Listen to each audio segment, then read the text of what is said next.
l'agriculture biologique est en plein essor. Le bien-être animal et la production durable sont des préoccupations plus actuelles que jamais. Simple niche au départ, le bio est devenu un marché dynamique et largement distribué.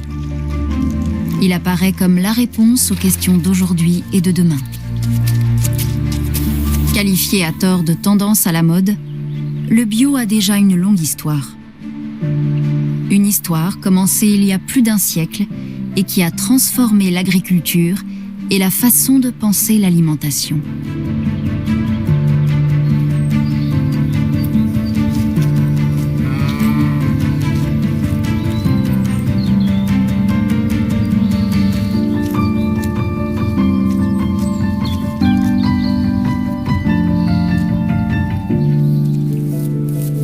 Jusqu'au XIXe siècle, l'agriculture est un dur labeur. Un métier pénible qui nécessite beaucoup de bras.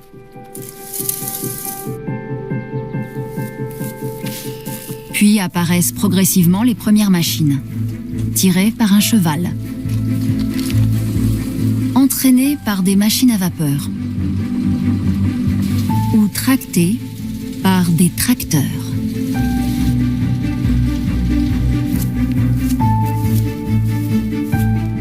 La mécanisation agricole allège la tâche des paysans, mais elle engloutit de nombreux emplois et montre très vite ses effets délétères sur la nature des sols.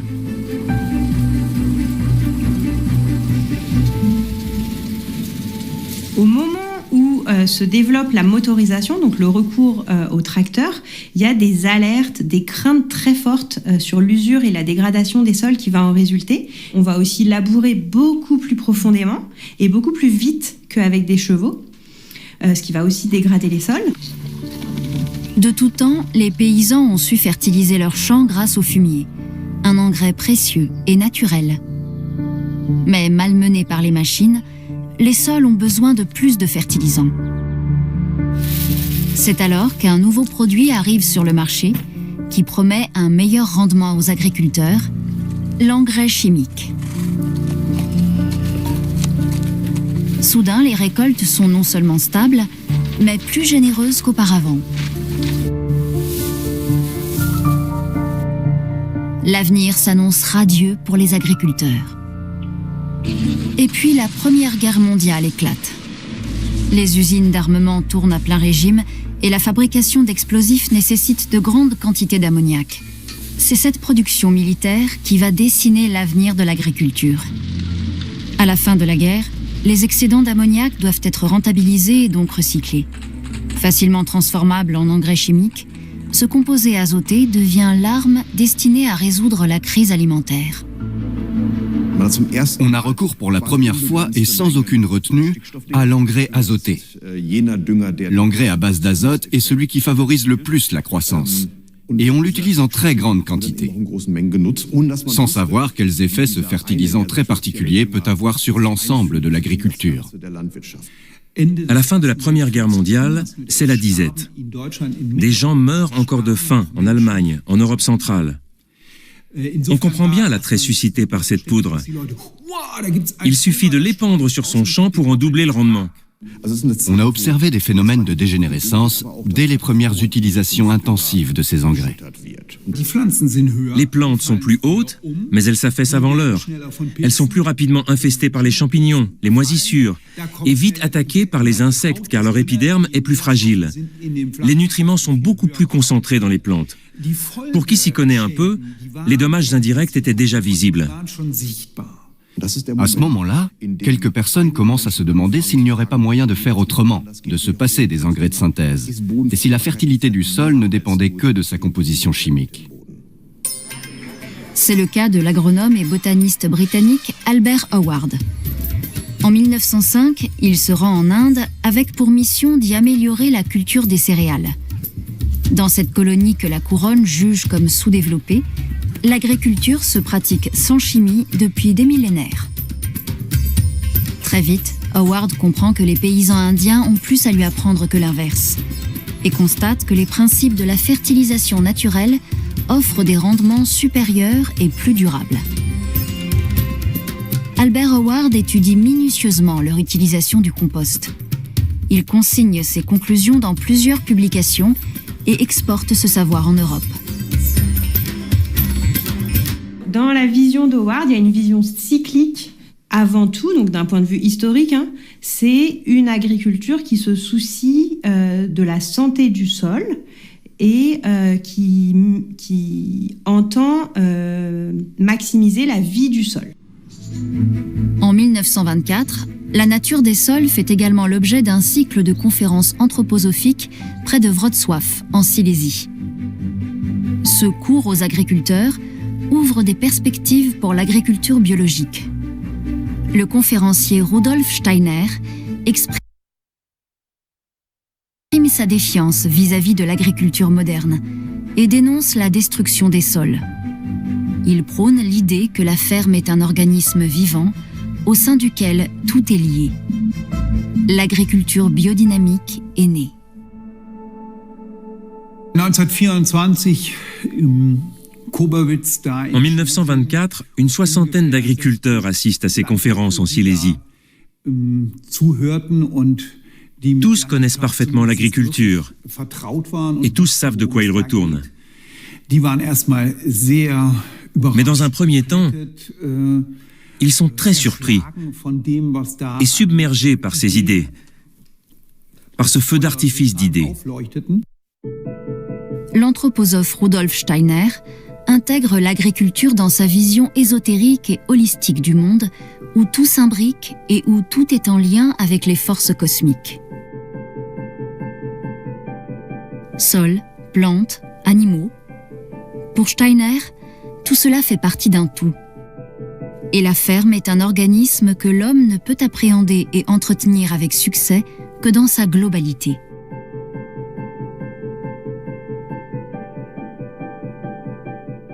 Ce modèle est très facile à comprendre en fait.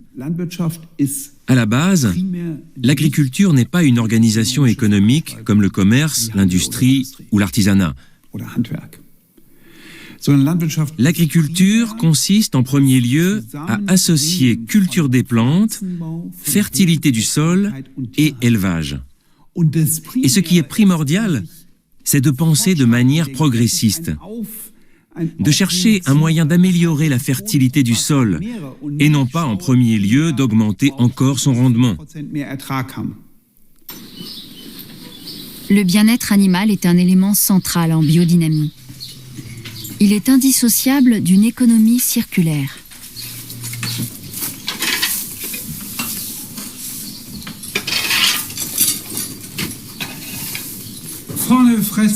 Devant, on leur donne à manger les graminées de la ferme, et derrière, on récupère de quoi faire un bon engrais.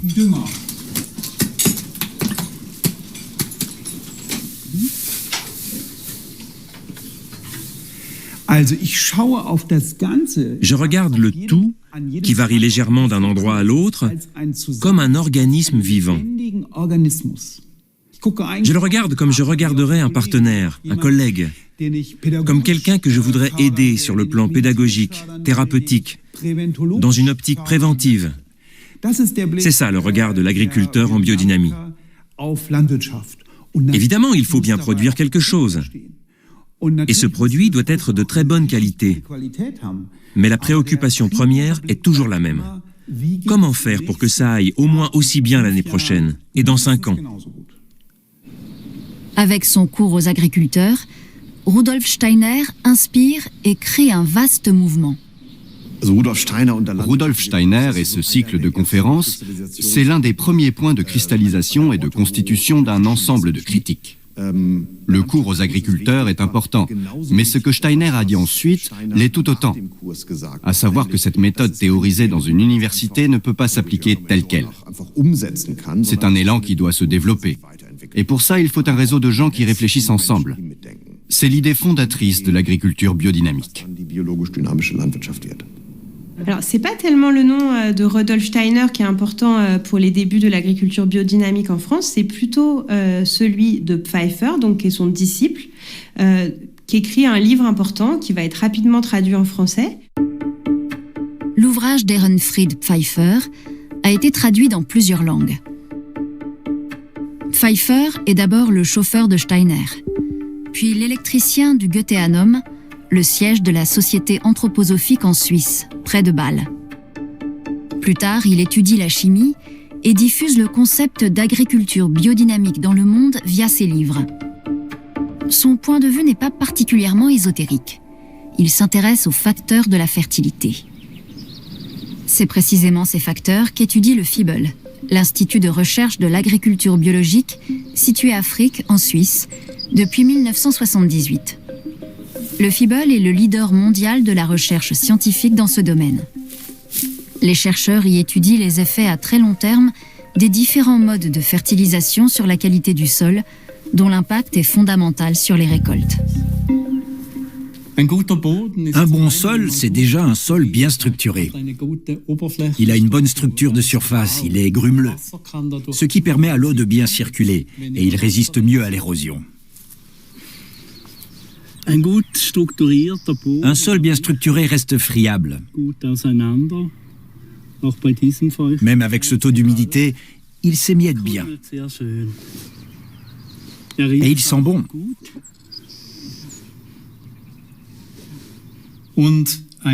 Et un bon sol régule aussi les maladies et les ravageurs.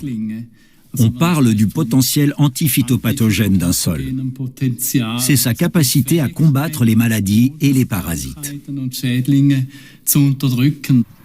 La santé d'un sol se mesure notamment au nombre de ses occupants. Plus ils sont nombreux, plus la terre est fertile. Les vers de terre labourent le sol et le fertilisent avec le compost qu'ils fabriquent. En bio, les sols sont entre 34 et 84% plus actifs. En premier lieu, grâce à la rotation des cultures et à l'utilisation d'engrais organiques. Ça reflète l'idéal de l'agriculture biologique. Une ferme qui peut pratiquer à la fois la production animale et l'agriculture, parce que les nutriments circulent. Un principe que l'agronome F. Balfour revendique déjà en Grande-Bretagne dans les années 1930. Elle devient alors la pionnière d'une agriculture durable et respectueuse de l'environnement. F. Balfour fait des essais dans ses propres champs où elle compare directement agriculture conventionnelle et agriculture biologique. Son constat, résumé dans l'ouvrage Living Soil, Sol vivant, est sans appel. On peut très bien se passer d'engrais de synthèse. En Suisse, l'Institut de recherche de l'agriculture biologique reprend cette étude dans un cadre strictement scientifique. L'essai DOC compare les pratiques de fertilisation et de protection des cultures dans les systèmes agricoles biodynamiques, biologiques et conventionnels.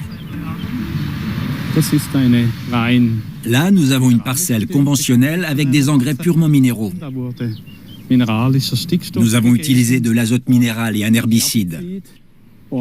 À côté, nous avons une parcelle sans le moindre engrais. Elle n'a jamais été fertilisée en 46 ans. Et derrière encore, c'est une parcelle en biodynamie. Les matières organiques mettent des dizaines d'années à se décomposer et à produire l'humus. Il faut donc très longtemps pour évaluer précisément sa qualité. L'étude se poursuit depuis 46 ans.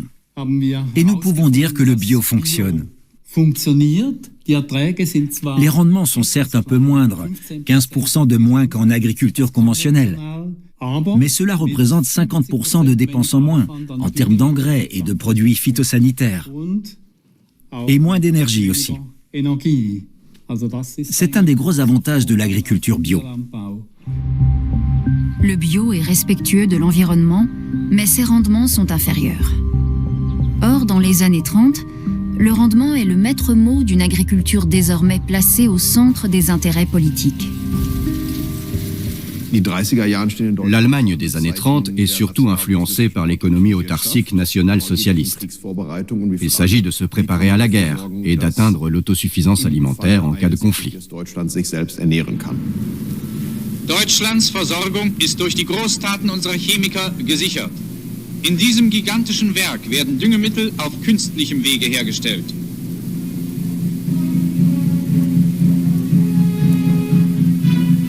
Bagger heben die Salzmengen, die sich 40 Meter hoch türmen, wieder empor und transportieren sie zu einem Sackkarussell.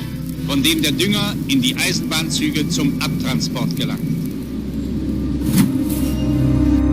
Les nazis examinent toutes les options pour assurer l'approvisionnement du pays, y compris l'agriculture biologique.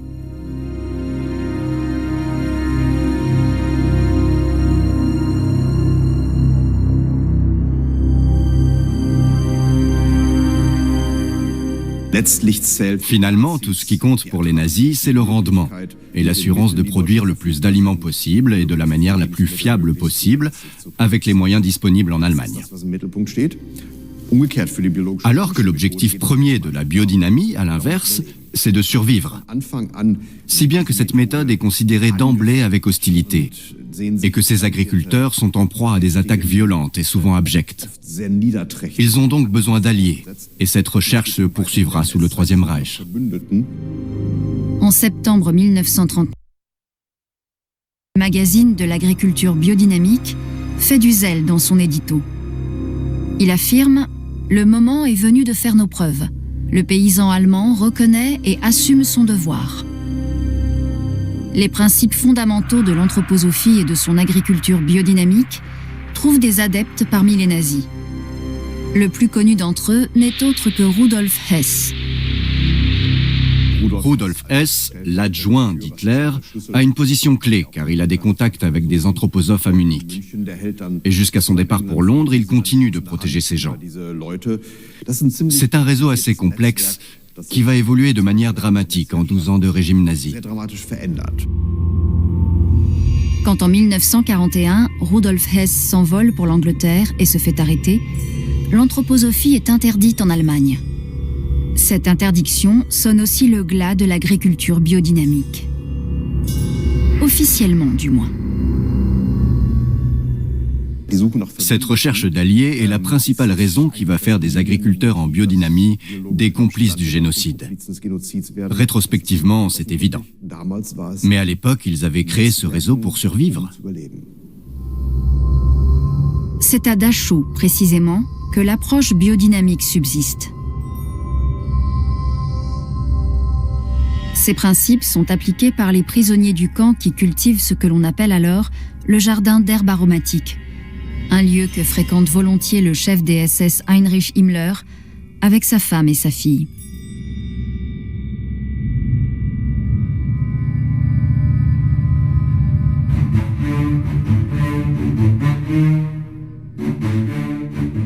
À la fin de la Seconde Guerre mondiale, la grande question de l'approvisionnement en nourriture se pose à nouveau.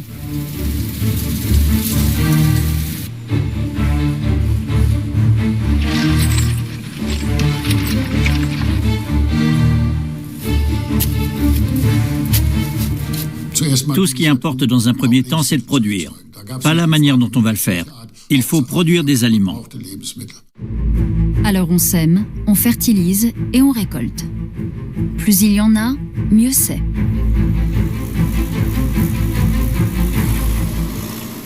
L'objectif est de rationaliser l'agriculture afin d'accroître la productivité. La technologie fait son entrée dans les étables.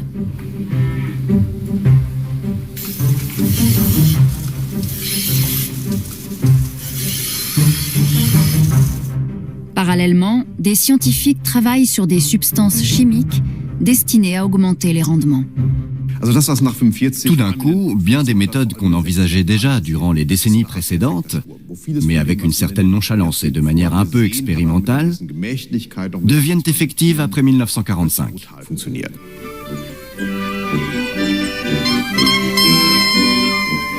Même le théâtre de marionnettes d'Augsbourg vante les mérites des engrais. Das nenne ich eine gute Streuarbeit. So gleichmäßig haben wir den Dünger nie verteilen können. Da muss ja Kalk und Superphosphat gut wirken. Ja, das spart Arbeit. Boden und Pflanze werden es uns danken, weil der Kalk und das Superphosphat ihnen helfen. Das ist das Geheimnis des Erfolges. La chaux est importante, en effet. Quant au superphosphate, c'est un de ces engrais minéraux qui entrent directement dans la plante et peuvent être assimilés immédiatement. Ils peuvent améliorer les rendements en fonction de la localisation et du type de culture aussi. Mais dans l'agriculture biologique, on préfère ne pas utiliser le superphosphate. C'est même interdit parce qu'il maltraite les sols. On a remplacé les paysans par des molécules chimiques. Mais les molécules chimiques, elles ont une limite. Mais l'industrie chimique met les bouchées doubles pour développer de nouveaux procédés.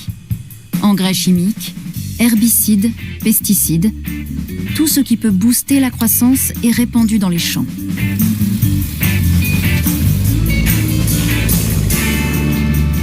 À commencer par le DDT. Ce poison, présenté comme un produit miracle, est censé éliminer tous les insectes. Aux États-Unis, dans les années 50, on le pulvérise généreusement à titre préventif.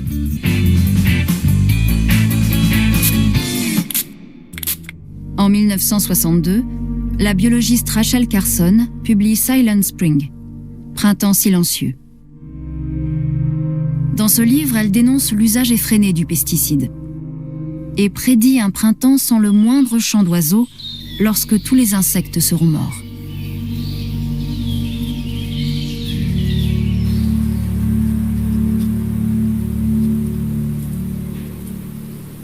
L'ouvrage rencontre un large écho dans le monde et contribue à lancer la mouvance écologiste en Occident. On continue pourtant d'utiliser abondamment ces poisons dans l'agriculture.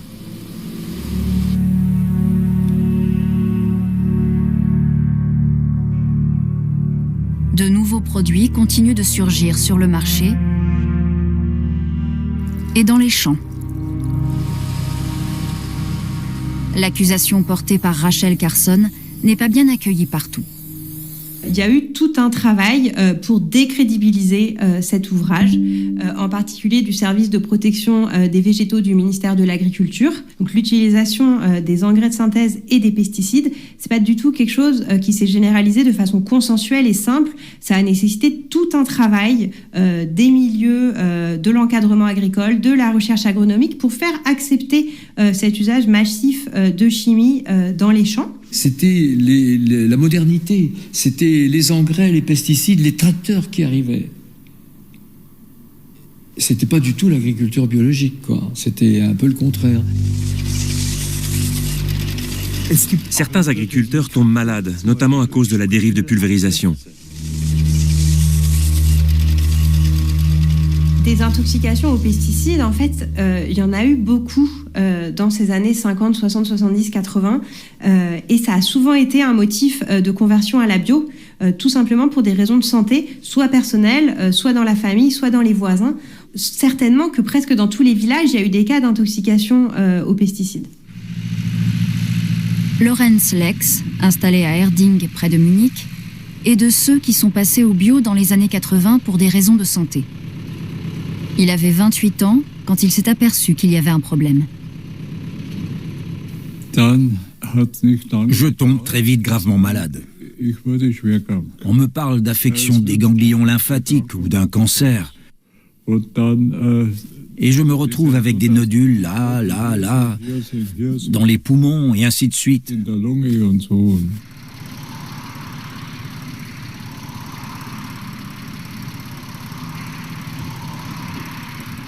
Les médecins ne se prononcent pas clairement sur l'origine de sa maladie, mais ont un avis tranché sur les engrais chimiques.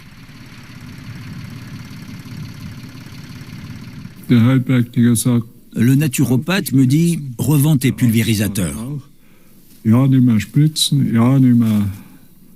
médecin aussi me dit d'arrêter les pulvérisations et les engrais chimiques.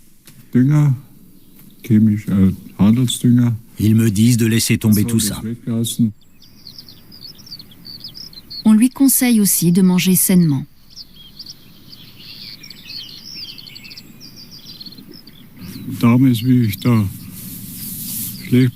J'étais tellement mal en point à l'époque que je suis allé dans un de ces magasins acheter de bons produits. Et là, je me suis dit, pourquoi est-ce que je ne peux pas manger ma propre production? Qu'est-ce qui se passe? Il y a vraiment quelque chose qui cloche. Quand mon père s'est converti à l'agriculture biologique, c'était encore marginal. J'étais en primaire à l'époque et je me sentais souvent à part à l'école. On me disait que mon père ne cultivait que des mauvaises herbes. On était les bouffeurs de graines.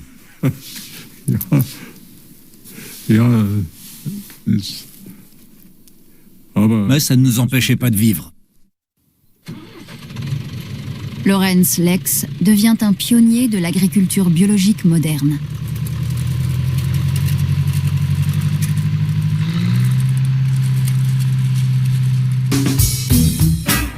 La fin des années 60 marque déjà un tournant.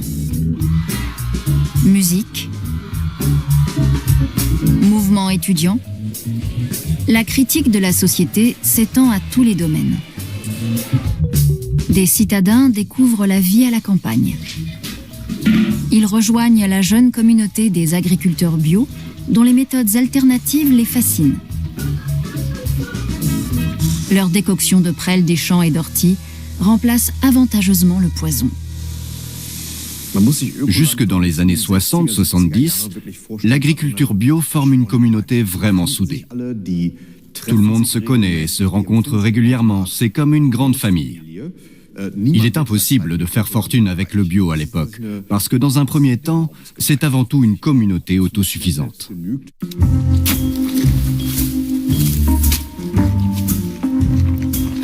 Personnellement, ces fermes me plaisaient bien. À l'époque, je vadrouillais avec un ami et un jour il m'a dit « Ça y est, j'ai vu la différence entre les fermes bio et les conventionnelles. »« Ah, comment l'as-tu vu ?» Eh bien, les paysans bio, ils ont des tas de livres et d'instruments. On nous accueillait parfois en musique, on s'asseyait tous ensemble, on mangeait ensemble.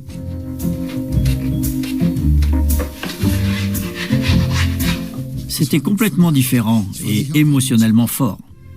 Et on ne savait pas trop ce qui se passait, où nous allions.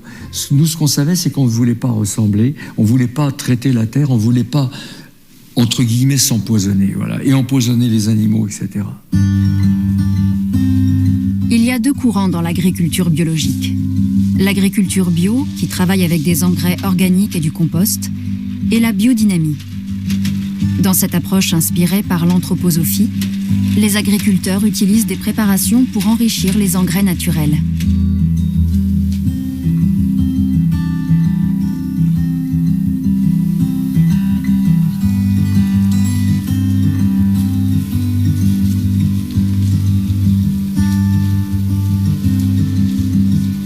Biologisch dynamische Bauern machen manches, worüber andere Bauern lachen. Sie spritzen beispielsweise mit Wasser verrührte Heilpflanzenpräparate in kleinsten Mengen auf die Äcker. Sie achten bei der Aussaat auf den Stand von Mond und Sternen.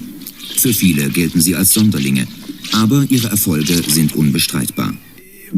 Vous ne convaincrez jamais un agriculteur avec de la paperasse et des études. Pour être convaincu, il a besoin de voir que ça marche. En biodynamie, la corne de vache joue un rôle essentiel.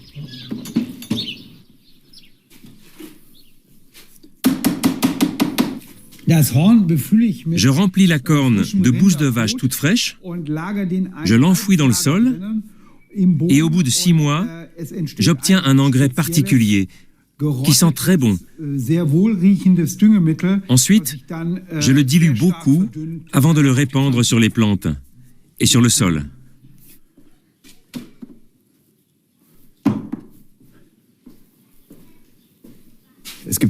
Quand on lit les premiers récits d'agriculteurs conventionnels passés à des modes d'exploitation alternatifs, on sent bien leur crainte de s'aventurer hors des limites du rationalisme occidental.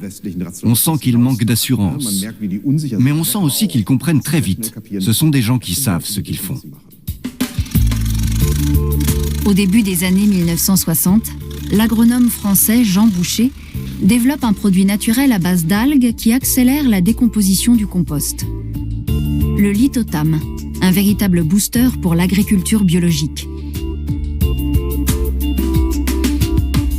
Avec le biologiste généticien Raoul Lemaire, il crée une société et développe une chaîne complète de production bio. Lemaire Boucher va dépêcher des techniciens dans les cours des fermes pour faire la promotion de leur méthode, qui vont aussi proposer des cours par correspondance. Donc, ils ont tout un système de formation et de vente de leurs produits très décentralisé, avec tout un discours aussi sur la petite paysannerie et son autonomie, qui va expliquer le succès de cette méthode dans les années 60-70. Ensemble, ils conçoivent un appareil qui désherbe et ameublit délicatement le sol, sans produits chimiques.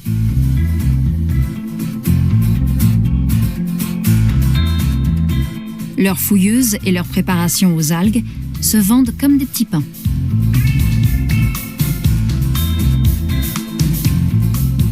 Mais c'est aussi le fait de proposer ce réseau de conseils techniques qui est assez proche de celui de la vulgarisation agricole mainstream. Le fait d'avoir un conseiller disponible qui va proposer des analyses de sol, qui va conseiller pour composter le fumier, qui va être en fait assez présent aux côtés des agriculteurs. L'agriculture biologique trouve alors d'éminents alliés pour défendre sa cause. Je cultive depuis déjà, je suis en 2e année, je cultive tout mon potager, tout mon jardin, mon verger en culture biologique. C'est-à-dire qu'il n'y a aucun engrais chimique, aucun herbicide et aucun insecticide. Pour n'importe quelle surface, ça revient beaucoup moins cher que les produits chimiques. En 1973, un nouveau protagoniste entre en scène dans le monde de l'agriculture biologique. Philippe Desbrosses, ancien membre du groupe Belizama.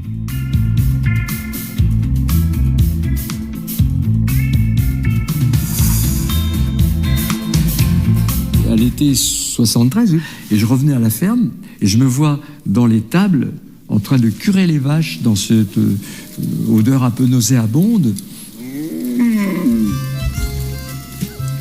Et au lieu de m'en affliger, je suis pris d'une exaltation en sachant que je commençais quelque chose, j'ai encore des frissons dans le dos, que je commençais quelque chose de très, qui m'allait m'emmener très loin sur le sujet.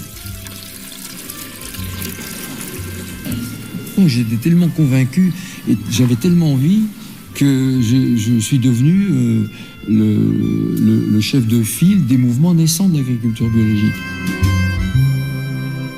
C'est que lorsqu'on a commencé à jeter des ponts les uns avec les autres, qu'on a fait les grandes organisations internationales comme IFOAM, etc., qu'on s'est rendu compte qu'ils avaient suivi à peu près le même périple. C'est en 1972 qu'est fondée l'IFOAM, la Fédération internationale des mouvements d'agriculture biologique. L'organisation, qui s'emploie à partager les connaissances par-delà les frontières, devient le porte-voix du mouvement bio au niveau politique. Un an plus tard, le FIBEL naît en Suisse. Son objectif est de fournir à l'agriculture biologique des bases scientifiques solides sur lesquelles s'appuyer. Son premier directeur est Hardy Vogtmann. Für mich persönlich bietet der biologische Landbau eine Möglichkeit, die Gesamtzusammenhänge in der Landwirtschaft zu studieren. On tâtonnait tous encore, même nous à l'Institut. On était convaincus que c'était une bonne chose. On avait des indices, mais on devait explorer tout ça et vérifier les arguments nous-mêmes. Et faire preuve d'autocritique aussi.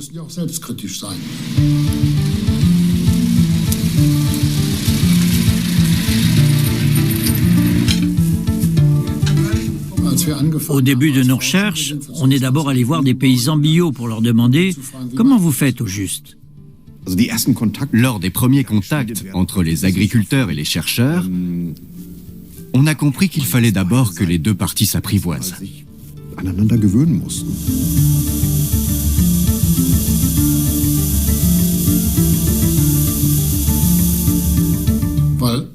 Ils ne pouvaient pas suivre un manuel, car les manuels disaient il faut tant d'azote, tant de potasse, tant de phosphore, et puis des herbicides. Ça, c'est ce que disaient les livres. Les paysans bio n'y avaient pas leur place. Une coopération interdisciplinaire naît alors entre agriculteurs et chercheurs.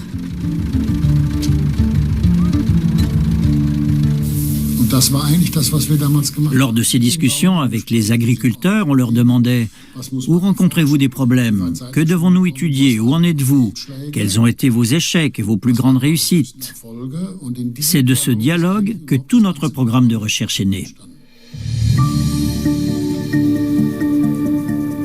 Les scientifiques analysent notamment la teneur en nutriments de différents engrais et l'absorption de ces nutriments par les plantes.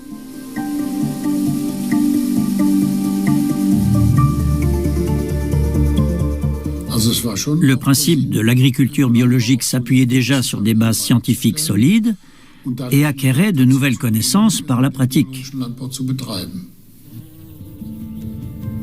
En 1981, l'université de Kassel crée enfin la première chaire d'agriculture biologique.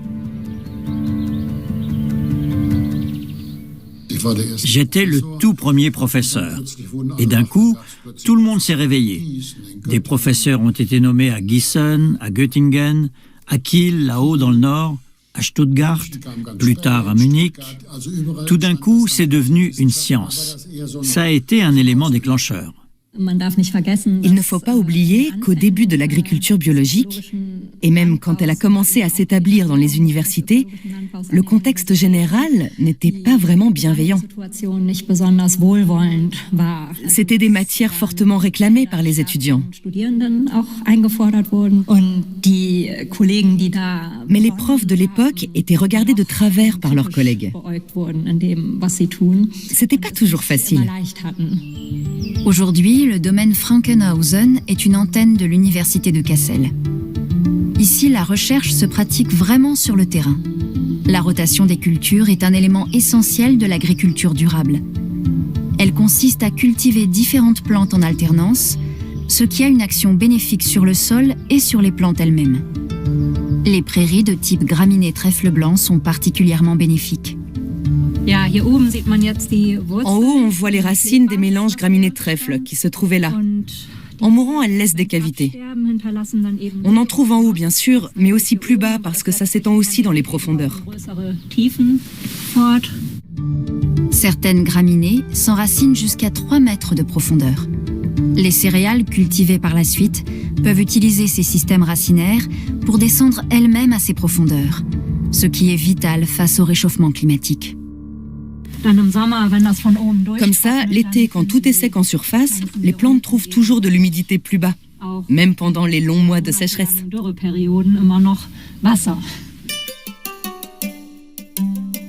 La sécheresse, le quotidien dans bien des régions du monde. En 1977, le chimiste Ibrahim Aboulaish quitte l'Autriche pour rentrer en Égypte avec sa femme et ses enfants, Mona et Elmi. Son rêve, pratiquer l'agriculture dans le désert. Tout le monde, en Autriche et en Égypte, lui affirmait que ça ne marcherait jamais, parce que ça ne se faisait pas en Afrique. Mais lui pensait que le Proche-Orient était justement le bon endroit. Ibrahim Aboulaish lance son projet à 60 km du Caire. Wenn Sie jetzt die Wüste sehen, es besteht ja aus Kies und Sand. Wie kann man aus diesem hier etwas Fruchtbares machen? Wenn man genauer hinsieht mit Mikroskop, gibt es hier Lebewesen. Und habe ich gelernt, dass man diese Mikroorganismen in der Erde aktivieren kann.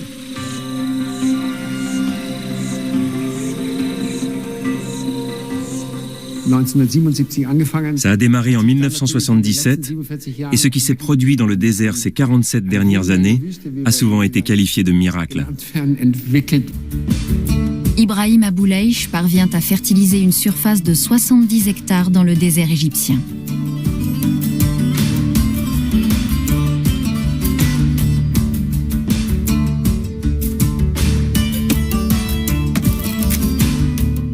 Évidemment, quand on se lance dans le désert avec son sable blanc, c'est inenvisageable d'en faire un sol vivant sans compost. Donc, il faut commencer par en fabriquer avec des matières organiques et du fumier de vache. On est donc obligé de chercher des intrants ailleurs au départ. Et là, on s'aperçoit assez vite que la couleur du sol passe du blanc au beige, au marron, puis devient plus sombre encore. Et ça, c'est la meilleure garantie d'avoir de bons rendements et de bons produits. Le projet SECEM repose sur la biodynamie. Là aussi, cornes de vache et préparation s'imposent pour enrichir le sol.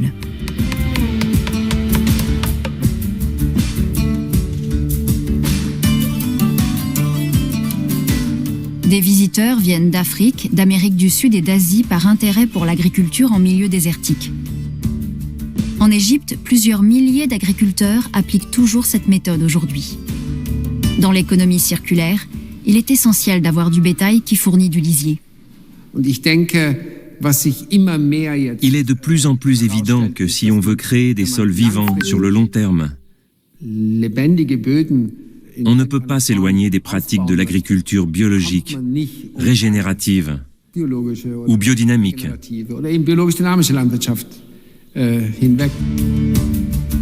Manifestement, l'agriculture biodynamique s'exporte avec succès.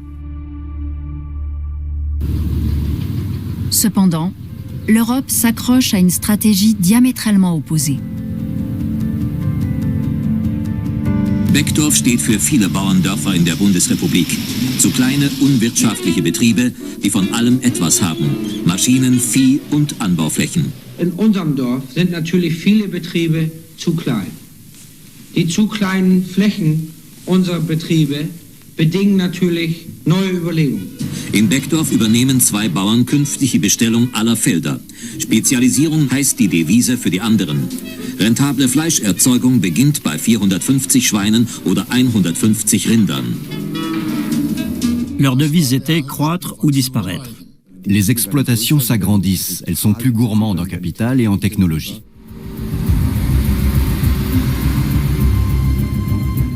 Ce processus, qui perdure aujourd'hui, fait qu'il y a de moins en moins d'agriculteurs, mais avec une capacité de production agroalimentaire beaucoup plus importante.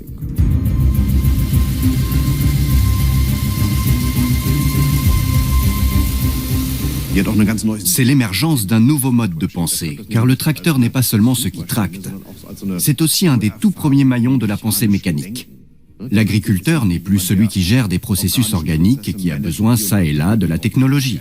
C'est un ingénieur qui, à l'occasion, manipule des animaux et des végétaux. Cette évolution a également des conséquences sur le rapport aux bêtes dans l'agriculture. C'est le début de l'élevage intensif.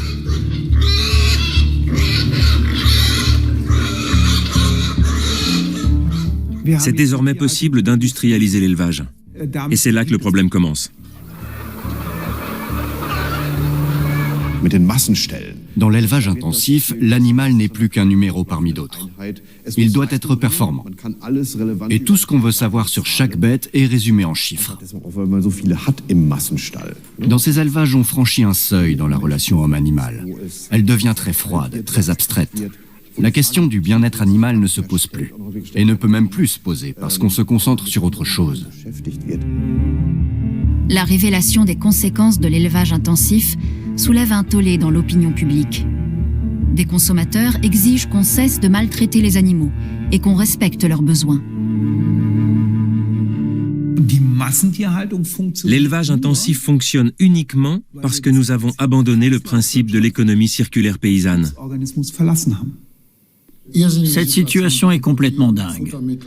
On importe des produits de fourrage d'Argentine, du manioc de Thaïlande, pour produire des quantités de porc qu'on réexporte. Et pour le dire crûment, la merde reste chez nous. On se retrouve tout d'un coup avec une hyperfertilisation dans les régions où on pratique l'élevage intensif. On a beaucoup trop de lisier avec tous ces aliments pour bétail qu'on achète. Alors, tant qu'à faire ce truc absurde, que les bateaux qui nous apportent ces aliments remportent la merde chez eux. À la ferme biodynamique d'Ottenfelder Hof dans la Hesse, on gère l'économie circulaire avec une grande rigueur.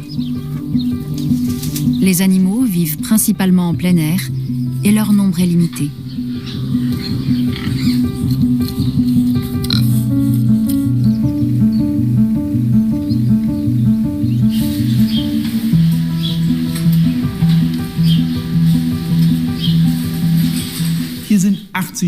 Ici, on a 80 vaches pour 220 hectares.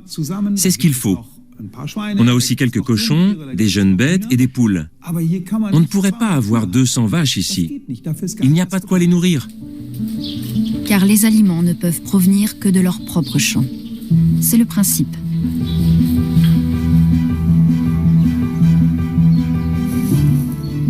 Si je ne dépasse pas tant d'unités de gros bétail par hectare, je peux produire les aliments moi-même. Le fumier repart dans le cycle et on est dans une économie circulaire. La taille des élevages doit être proportionnelle à la surface disponible. Mais les politiques n'ont pas ce courage. Ce sont les agriculteurs conventionnels qui mènent la politique depuis des décennies. La dépendance aux subventions qui en résultent ne facilite pas un changement d'approche.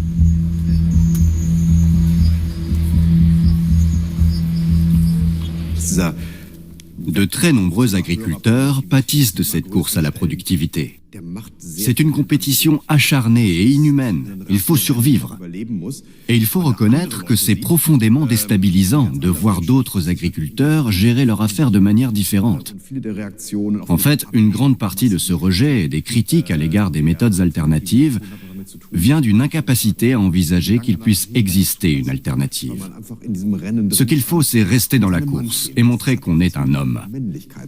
Tout cela est lié à une certaine vision de la masculinité, à l'idée que dans ce combat, pour améliorer sans cesse ses performances, on doit être inflexible. On ne peut pas se permettre d'avoir une once de sentimentalisme.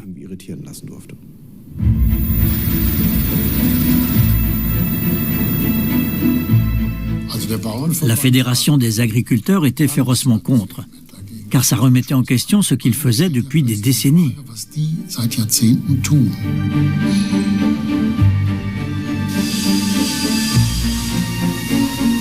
C'est vrai, ce n'est pas agréable quand quelqu'un arrive de nulle part et vous dit « C'est vraiment pas génial ce que tu as fait jusqu'ici. Tu as salopé la nappe phréatique et bousillé l'air, le paysage et la biodiversité. » Ce n'est pas facile pour eux. Mais l'agriculture biologique reste cantonnée à une niche. Ce qui lui manque, c'est la demande.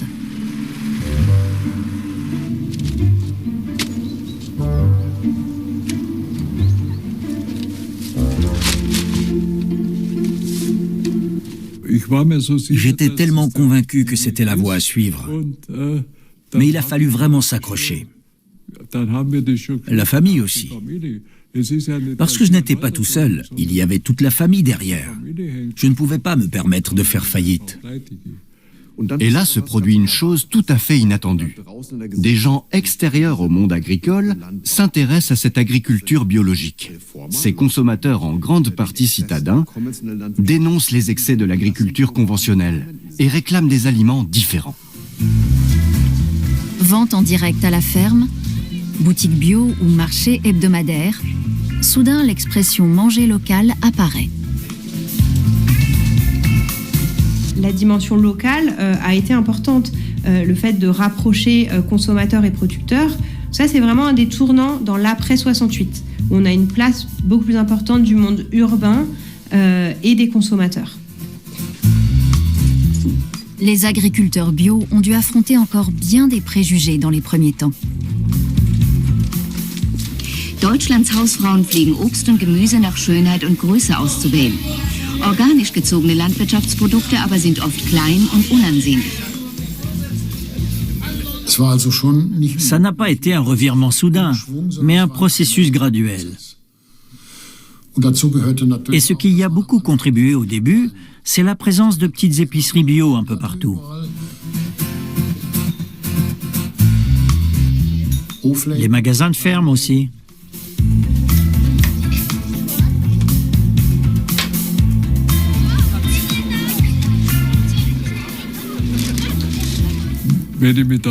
Quand j'y repense aujourd'hui, je me demande comment on a réussi à s'en sortir financièrement à l'époque. C'est vraiment incroyable. Rien de tout cela n'aurait pu se faire sans des consommateurs prêts à payer un prix correct pour des produits corrects. Pour les pionniers, la route a été longue.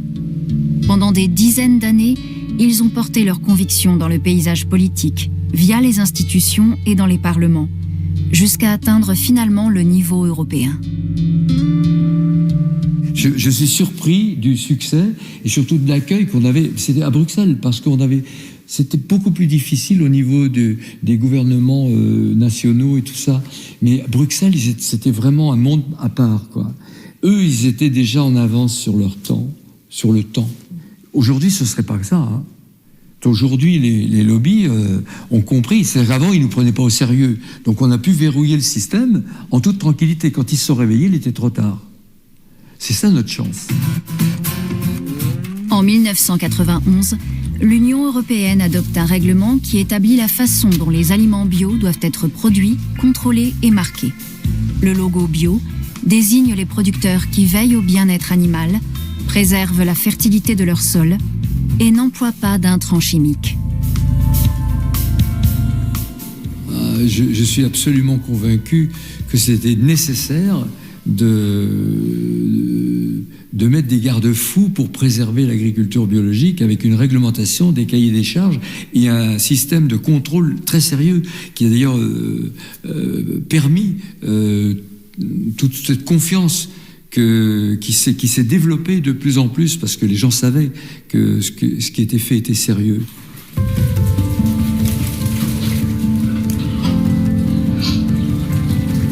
En France, le cap des 60 000 fermes engagées en bio a été franchi en 2022.